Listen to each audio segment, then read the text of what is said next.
welcome to Scrappin with Sheri. Now I'm going to tell you right off the bat, this page 31 is a cute page, and I love the fact that it's a farm theme, and I actually have some pictures that are going to work for this, but I'm not really sure what this is going to look like when I get finished. And typically I have an idea in my head of where I'm going with it. This one is it's going to be a surprise to all of us. I did happen to have this Fun on the Farm mat from the mat pack. I have very little of this left, but I did find a couple of pieces of this red wood that I think would make a beautiful barn. I had cut that for something at some point in time, and in going through my scraps, and that's what I've been doing a lot of lately, I found all these different shades of green.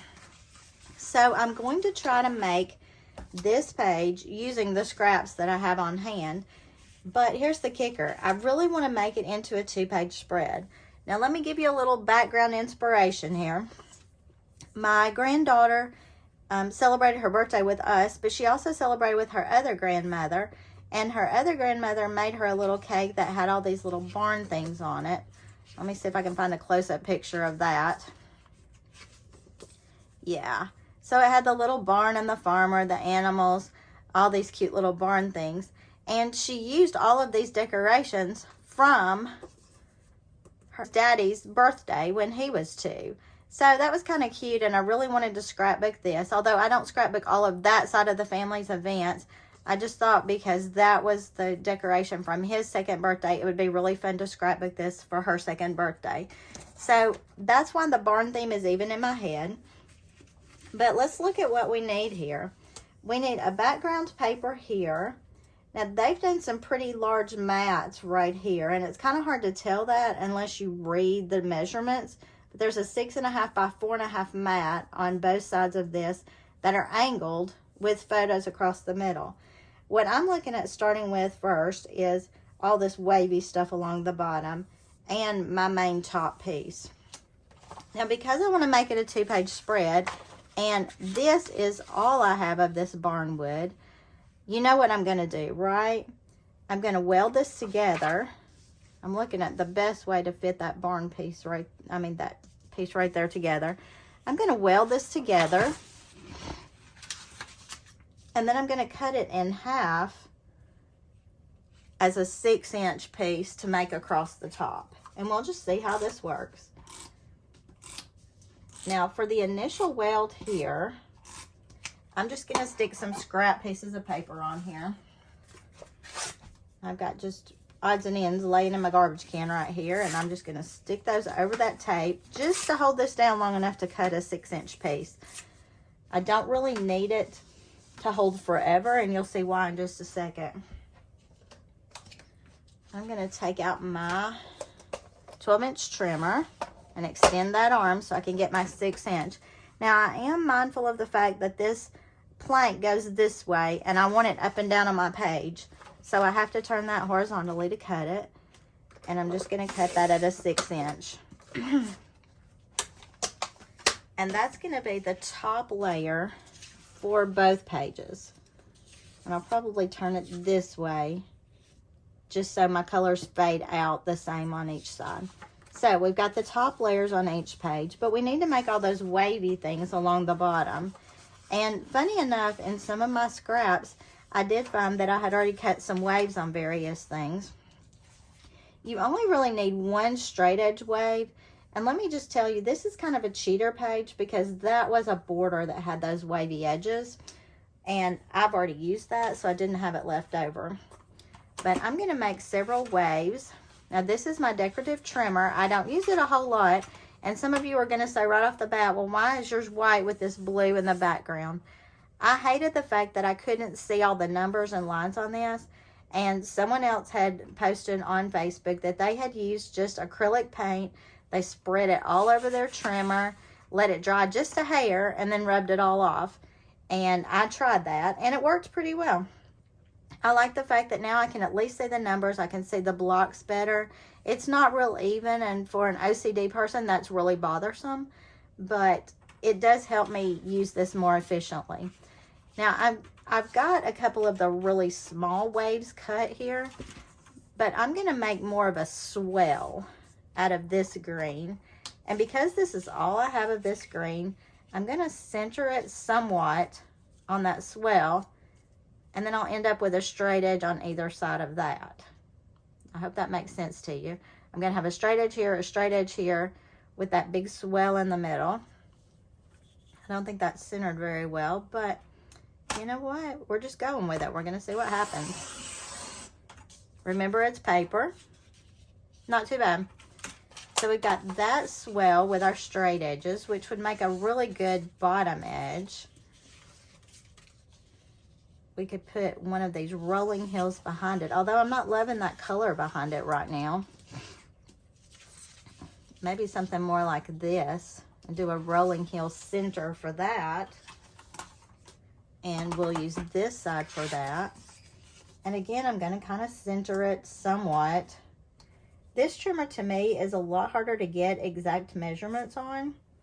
I'm sure if I played with it more, I would get better at it. But I tend to go to the same tools frequently, and those are the ones I know best. I'm sure you are probably very much the same way. Unless you're just real adventurous, or you're real mathematical and you love to try all these measuring things all the time. And that's pretty close, and I'm okay with that. So that gives me a rolling hill behind there. And I was going to see if I wanted one more layer. I almost feel like I want 3 layers. I could do an even darker background, or I could do a brighter background.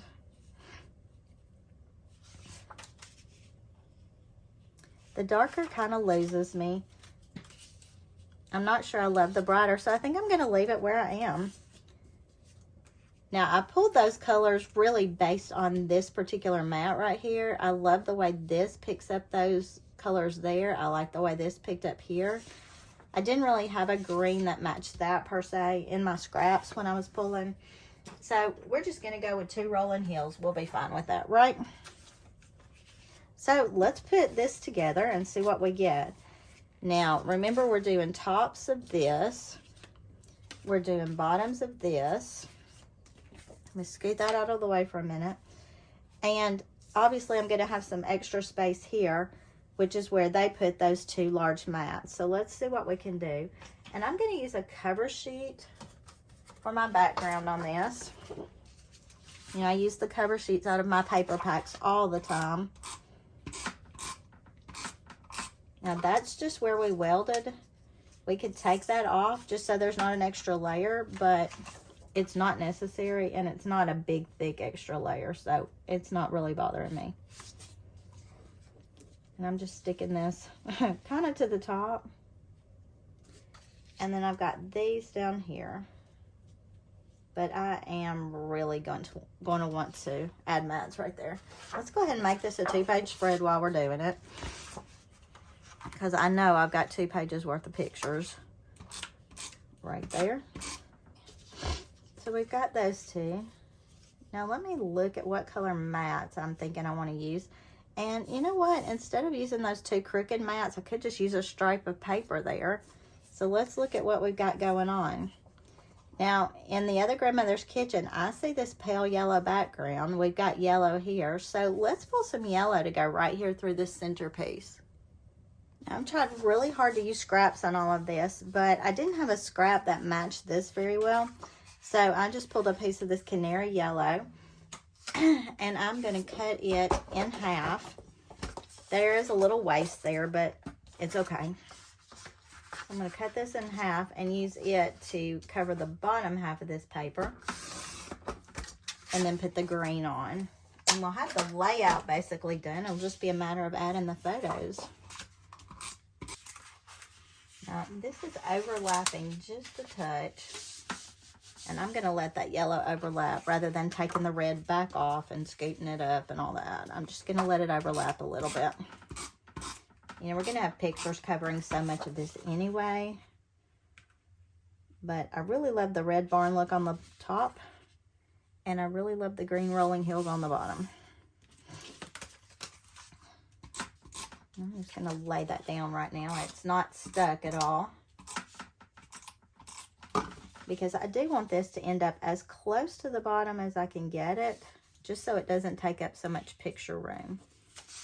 And I'm holding this bottom layer down with my fingers, and then I'm just going to slide these rollers right behind it, these rolling hills. And I am trying to even up the spacing there and there. Now what you're going to see is my yellow paper was a touch longer than everything else. That's okay, because we can use our 12-inch trimmer and just trim off the edge of that, and that's not a big deal. And look how well that yellow looks on that. Now, because we've already done the one side, it's easy enough to go back with this side and just kind of mimic what we did over there. We'll just start it kind of at the same height. And then we'll put this green along the bottom. And the basic design will be ready. I'm going to go ahead and trim that yellow off, because when I start putting pictures on there, I don't want that to cause me a problem. Oh no, this is not actually a matting sheet from one of my paper collections. This was a piece of white glossy paper that I got as a kind of a freebie trial thing from a company, just to try out their white paper. And it was okay, but I don't want glossy paper in my scrapbooks, so I put it in my stash to use as background papers. I've got a little jaggedy edge there. I think that was probably left from a cut a long time ago on the scraps. I'll just snip that off, and this is good to go. Now let's see how we can lay out our pictures on here. And keeping in mind our sketch, you know, we've copied the basic elements of the sketch, but this still has this fun on the farm, which I do love. Now, were they on the farm? No. And I talked to you about the fact that sometimes you just want your papers, embellishments, whatever, to give you the feel of the page. And because I'm bringing out the fact that it was farm decorations, this gives me the feel. Now, I do like the way that they have matted that and kind of knocked it off the top of the page. There is a journaling box there that I also like. Let's cut down our pictures and see what we're working with. And I do feel like matting in brown is going to be my best option, strictly because of that chocolate cake right there. So let's use our personal trimmer. Cut down the photos.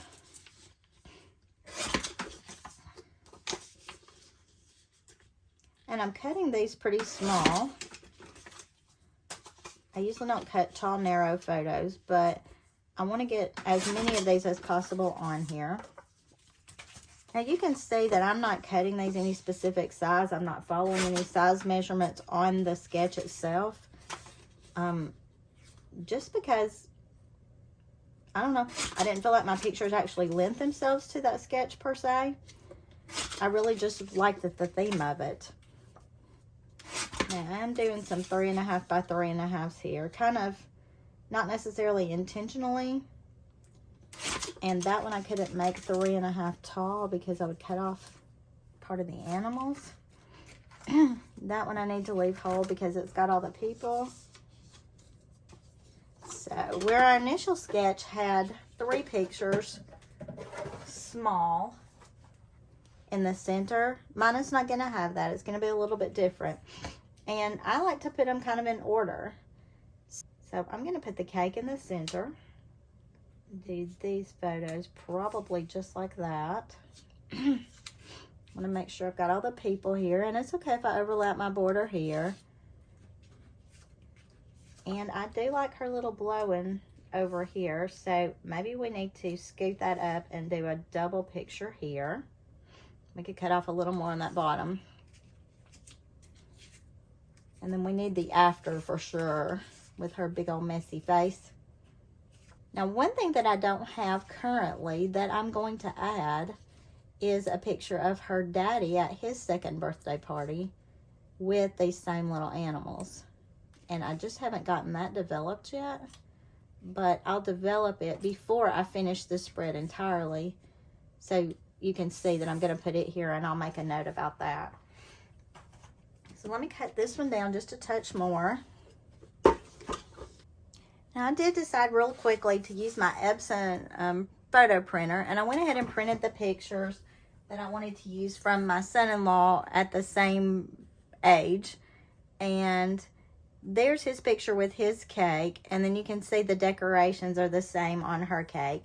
So I like that. I did print this a little bit smaller so it wouldn't take up quite so much space, but I did want a picture of him at the same age. So I have all my photos ready now, and the paper I'm pulling, I was going to just pull regular brown, but I have some of this brown shimmer left, and I really like that. Just gives it a little fun feel. And for a change, I'm going to mat pretty much everything on here. So I'm just going to start taping and matting. Even this photo mat is going to be matted. So when I mat a lot of pictures using a full sheet of paper, I try to fit as many on the first line as I can. Now, I used to put them all over the page and then cut once. The problem is sometimes I would end up with extra space that I was wasting. So I've gotten to the point now, and I'm looking at my guideline here and here to make sure I'm not cutting anything off.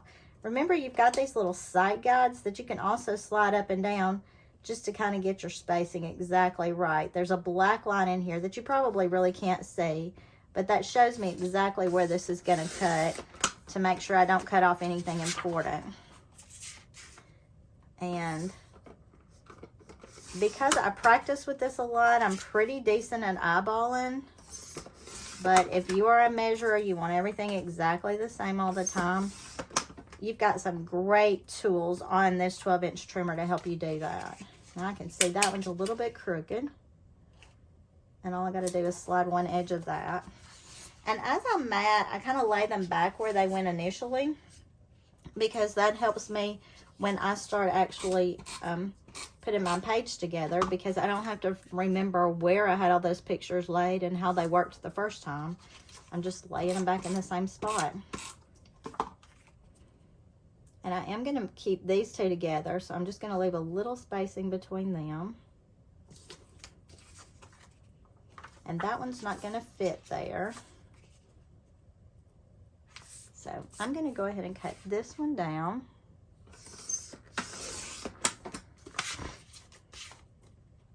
And you know, I like really thin mats. I don't really want them to take away from anything. I just want them to enhance what's there. Now that will fit and give me a really thin mat. I am going to trim just a little more off the side of this picture because I don't have to have that. And that gives me a little more mat space. And because I know where all these pictures are going, I'm going to go ahead and tape this one side down. And that'll just be one less thing I have to worry about in a minute. And because I've got 3 photos over here, and I want them to kind of be evened out on my page, I'm going to look at my border on this side, how much space I've got here.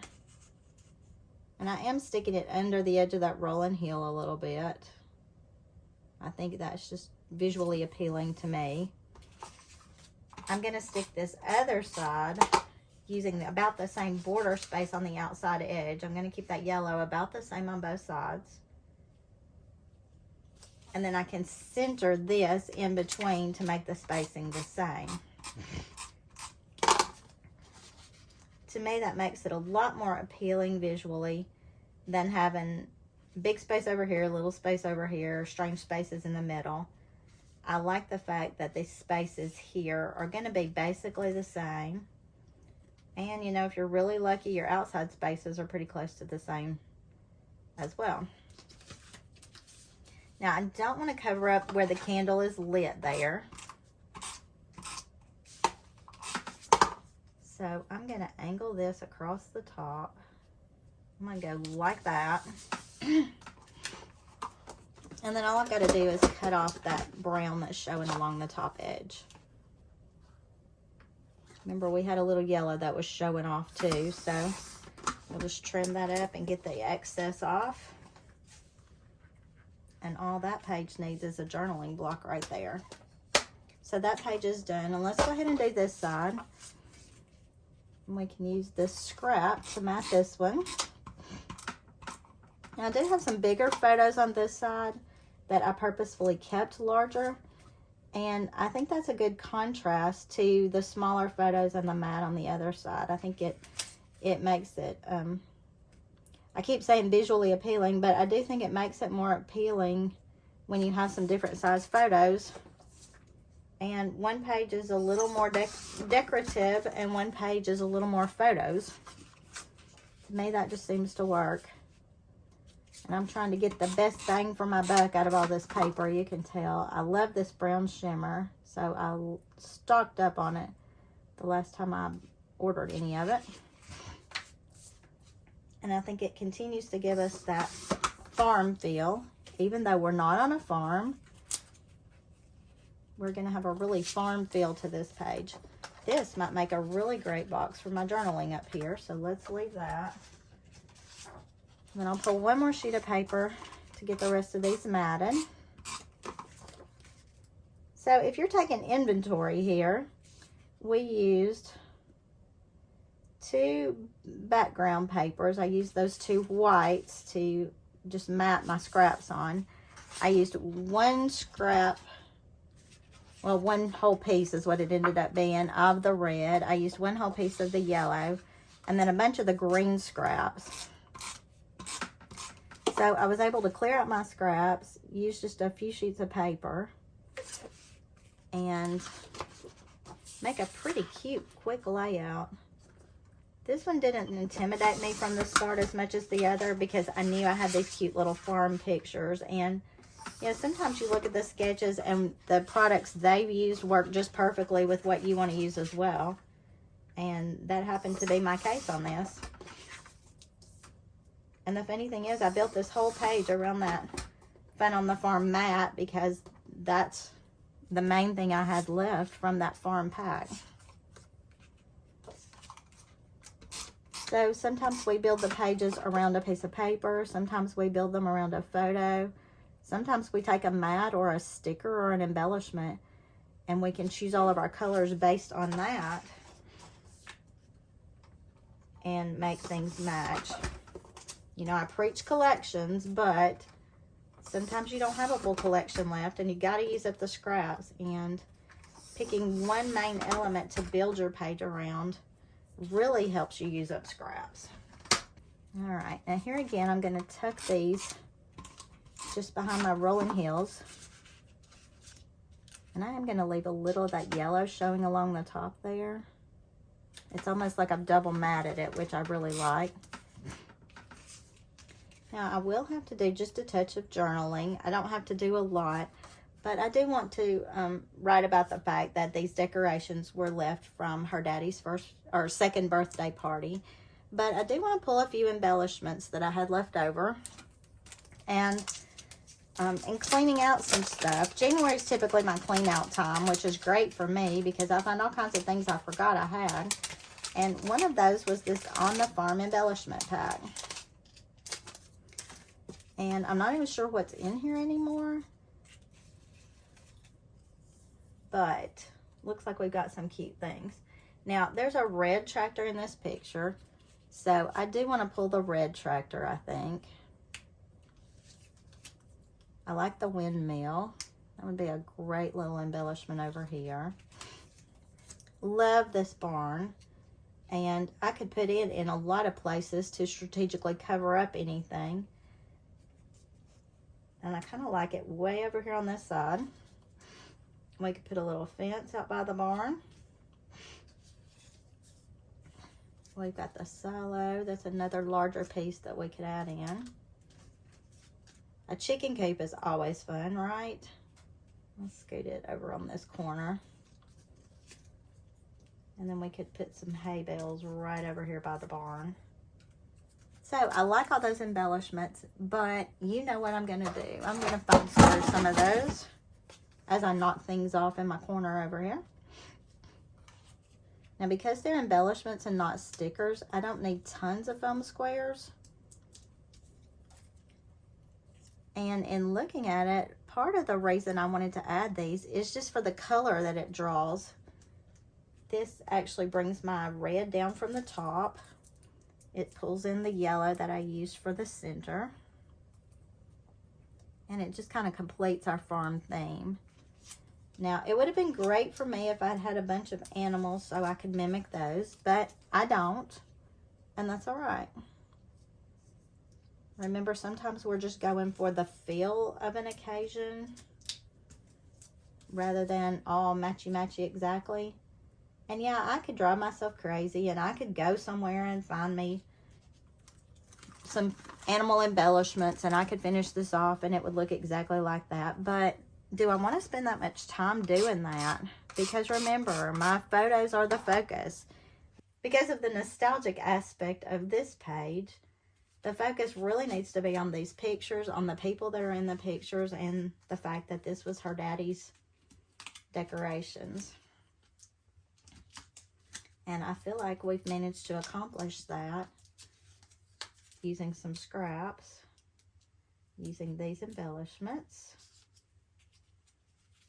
And then the journaling will complete that. So in our sketchbook, we are still just moving right along. This is page 31. It's a one-pager in our book, but easy enough to make into a two-pager. And aside from the journaling, which I will add on here before we post the picture, these 2 pages are done. So I hope you enjoyed those. I hope you got some ideas about ways to use some of your scraps and even your decorative trimmer. If you're like me and you don't use it a whole lot, good opportunity to try it out again. So until next time, happy scrapping.